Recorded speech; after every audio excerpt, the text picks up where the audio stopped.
Emang kalau boleh tanya nggak sih satu lagi? Emang kalau nikah siri itu benar-benar nggak ada surat ya? Kalau nikah negara kan ada buku pasti. Ini sekedar memo aja deh. Nggak ada. Jadi benar-benar salaman aja. Jadi gini lah, intinya begini lah, nikah siri itu udah salah, ya kan? Tapi kalau nikah siri, misalnya nikah siri nih, kamu dibeli rumah dulu, dibeli mobil dulu, pakai nama sendiri masih mending lah. Dia mobil aja nama bukan nama dia, salah dia lagi 2 kali salahnya. Iya juga, makanya jangan Terus tadi kenapa tadi Mas Dedi nggak mau ngajakin nikah siri? Oh, langsung transfer 23 miliar. Miliar. Oke, tapi saya mau nanya ini Bu, sekarang kalau kita bicara tentang nikah siri, ini bahkan sekarang ada nikah siri online loh. Astagfirullahaladzim. Nah, jadi ini kan katanya bahkan bisa jadi prostitusi terselubung nih. Astagfirullahaladzim. Nah, pernah dengar Bu nikah siri online? Ini apa sudah ada nikah siri online, ada nikah mut'ah, tapi saya kira kita semua perempuan harus waspada nih. Bagaimana untuk menolak perkawinan yang model-model tidak jelas itu. Mendingan gak nikah ya Bu. Inilah dia. Jadi banyak nikah siri online. Aduh. Ada yang nikah siri secara online katanya sekarang. Tapi kasusnya ini apa? Gosip-gosip kayak yang terakhir ya. ini juga masalah kan? Rata-rata semuanya bermasalah. Rata-rata bermasalah. Ini juga bermasalah kan? Berarti kalau ibarat kata kalau nikah siri secara online itu kan tetap ada ijab kabulnya kan ya Bu ya kalau gitu? Bu, kalau online gimana? Bukan kan harus ada harus ada wakil. Apa bisa kan saksi pernikahan itu kan ada mempelai perempuan, laki-laki dan wali. Nah ini kan nggak ada Bu, cuman online. Bisa aja sayang, bisa. Nikah siri bininya nggak tahu aja bisa loh. Kalau begitu enak banget Ibu ya. Tinggal lewat bye-bye yuk kawin sini nih, lewat telepon. Enak banget laki-laki begitu.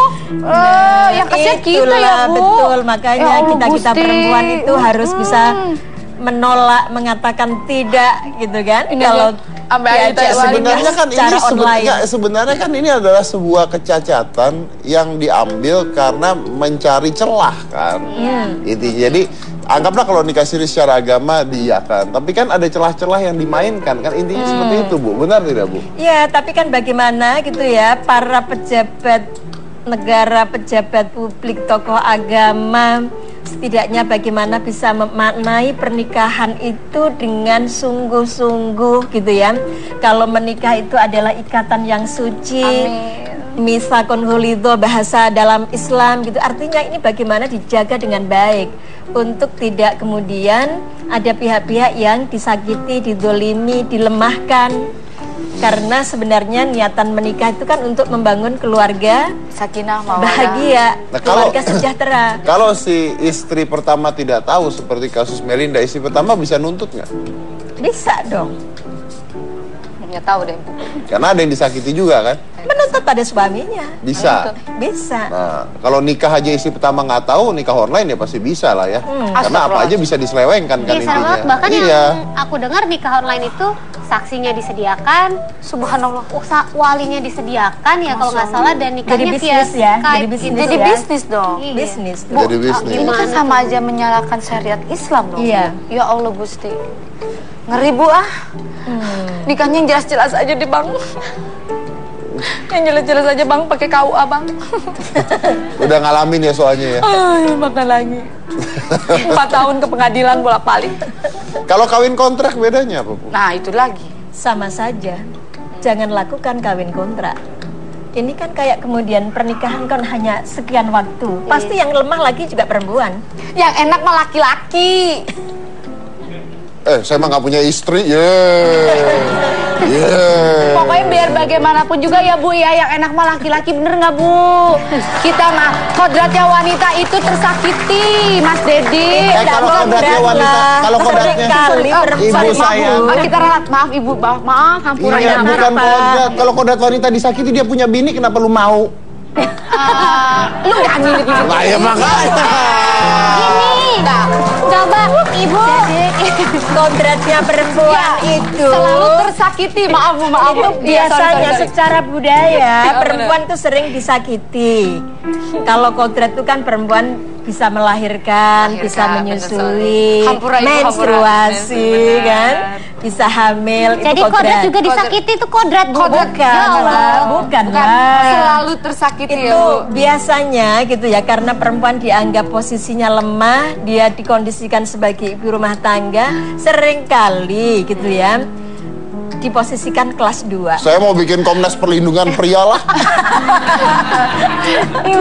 Ibu, ayo buat para pria-pria, jadilah seorang sosok pemimpin yang bijaksana, jadilah seorang pemimpin yang soleh ya Bu, yang menyayangi dan mencintai keluarganya. Betul. Gitu dan anak-anak. Tapi biasa, iya benar, pria-pria juga harus seperti itu, tapi perempuan-perempuannya juga jangan mau terhasut. Mungkin Ibu bisa kasih tahu gimana supaya perempuan-perempuan di Indonesia nggak tergoda sama yang namanya Mungkin nikah karena siri, tergoda nikah duniawinya kontrak kali ya, gitu, Bu, Bu. ya. Jadi harus gimana? Jadi gitu. kalau melihat tantangan yang luar biasa di luar ini gitu ya, kalau misalkan ada pandangan, oh laki-laki penggoda misalkan, ya jangan mau digoda lah gitu kan. Bagaimana perempuan punya posisi tawar, bagaimana perempuan bisa bicara mengatakan tidak ketika ada rayuan, mengatakan tidak kalau kemudian diajak nikah siri, mengatakan tidak jika udah pernah diajak nih, Bu. Dua nikah orang nih, Bu, mut'ah, kemarin. gitu kan. Udah ditawarin Bu 2 orang kemarin Bu. Ada masa Allah, aku nggak mau Pak gitu. Ntar merana lagi saya Pak. Aduh. Sudah mengalami kan? Udah banget Bu, dalam banget. Aduh. Resikonya luar biasa. Selain pada dia perempuan, anak-anaknya juga mengalami. Anak itu tidak kekerasan. diakui oleh pemerintah.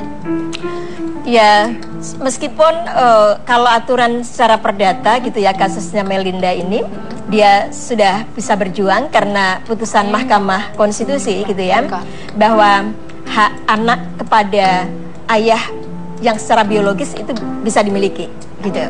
Tapi meskipun ini tetap si istri ya tadi dianggap bukan istri gitu. Tapi begini, tapi gini, ini maaf ya, saya keluarga cerai, saya cerai dengan istri saya. Ini bukan bagus. Saya tidak pernah mengatakan perceraian adalah suatu yang bagus. Itu salah, tidak boleh ditiru. Tapi manusia punya jalannya masing-masing. Tapi yang saya pelajari adalah begini. Tapi bisa ikhtiar, Mas. Apa? Bisa ikhtiar, bisa berusaha. Tapi percaya apa tidak, begini, ketika di pengadilan dan sebagainya, sampai detik ini saya masih menafkahi gitu. Tapi percaya apa tidak, ada kelemahan. Kelemahannya adalah gini. Kalaupun di pengadilan dibilang nafkahin, kalau saya nggak nafkahin juga nggak bisa apa-apa juga perempuannya ternyata. Nah itulah dia kelemahannya. Jadi balik-balik lagi, ya wanita yang tersakiti wanitanya. Wanitanya tersakiti sama prianya tahu diri. Relasi kuasa tadi. Iya. Jadi biasanya pelaku punya power, punya posisi tinggi. Jadi yang korbannya itu secara posisi di bawahnya lebih lemah. Ketika dia berjanji memberi nafkah tidak jadi diberi nafkah, diam kan. Itu soal tadi kalau saya bilang relasi kuasanya timpang. Kalau mantan istri saya mas sekarang kaya raya. Sebentar. Enggak apa-apa, saya nggak dikasih nafkah. Yang penting saya masih, mudah-mudahan yang penting saya kaya hati. Daripada saya miskin iman, ayo. Mendingan saya kaya iman daripada miskin iman. Benar. Kalau miskin iman, dia nggak punya hati nurani dan tidak punya. Makanya jangan nikah siri. Ya kan, gue kagak mau lagi udah tawarin 2 orang. Dari tadi ya. Om Deddy laki-laki sendiri loh di sini ya kan? Isinya perempuan semua. Intinya adalah siapapun itu nikah siri, ingat kalau apalagi kalau udah punya istri. Nah istri ini juga disakiti gitu kan. Jadi saling menyakiti. Jadi gitu. intinya tidak bisa sepenuhnya menyalahkan laki-laki, tapi perempuannya juga bagaimana caranya harus bisa menjaga diri. Bener. Jangan mau lah intinya gitu Bu ya. Jangan mau. Baik. Ada seorang ibu nikah siri, dia memperjuangkan anaknya untuk diakuin. Tapi ada juga yang berbeda. Saya punya bintang tamu. Ini orang tua memutus hubungan secara hukum dengan anaknya. Ternyata bisa. Ternyata bisa. Kita lihat. Putus hubungan dengan anaknya secara hukum. Seperti apa itu setelah satu ini. Jangan mana-mana, tetap di Hitam Putih. Tapi luar biasa perjuangan.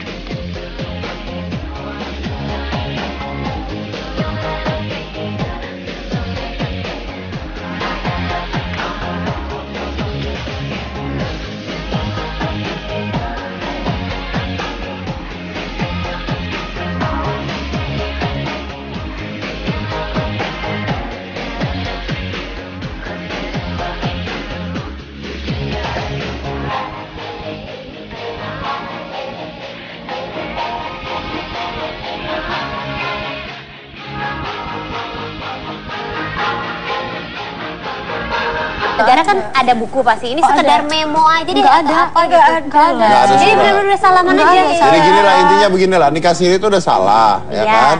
Tapi kalau nikah siri, misalnya nikah siri nih, kamu dibeli rumah dulu, dibeli mobil dulu, pakai nama sendiri masih mending lah. Dia mobil aja nama bukan nama dia, salah dia lagi 2 kali salahnya.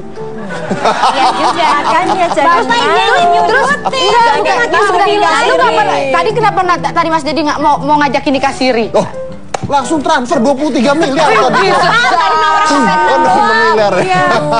Oke, tapi saya mau nanya ini Bu, sekarang kalau kita bicara tentang nikah siri, ini bahkan sekarang ada nikah siri online loh. Astagfirullahaladzim, astagfirullahaladzim. Nah, jadi ini kan katanya bahkan bisa jadi prostitusi terselubung nih. Astagfirullahaladzim. Nah, pernah dengar Bu nikah siri online?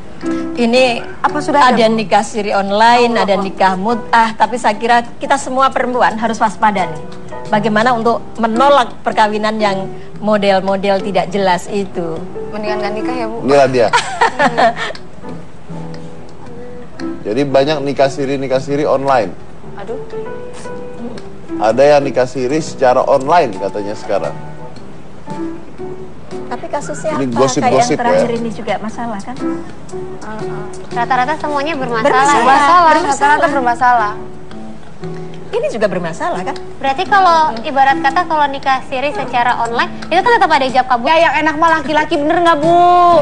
Kita mah kodratnya wanita itu tersakiti, Mas Dedi. Kalau kodratnya wanita, kalau kodratnya ibu saya. Kita ralat, maaf Ibu, maaf hampura. Iya, bukan kodrat. Kalau kodrat wanita disakiti dia punya bini, kenapa lu mau? Lu nggak milih gitu. Nah, ya makanya. Coba Ibu Kodratnya perempuan itu selalu tersakiti, maaf Bu, maaf. itu biasanya secara budaya perempuan itu sering disakiti.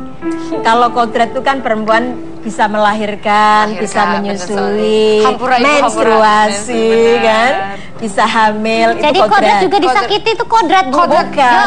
Bukan selalu tersakiti itu ya Bu. biasanya gitu ya, karena perempuan dianggap posisinya lemah, dia dikondisikan sebagai ibu rumah tangga, seringkali gitu ya diposisikan kelas 2. Saya mau bikin Komnas Perlindungan Pria lah.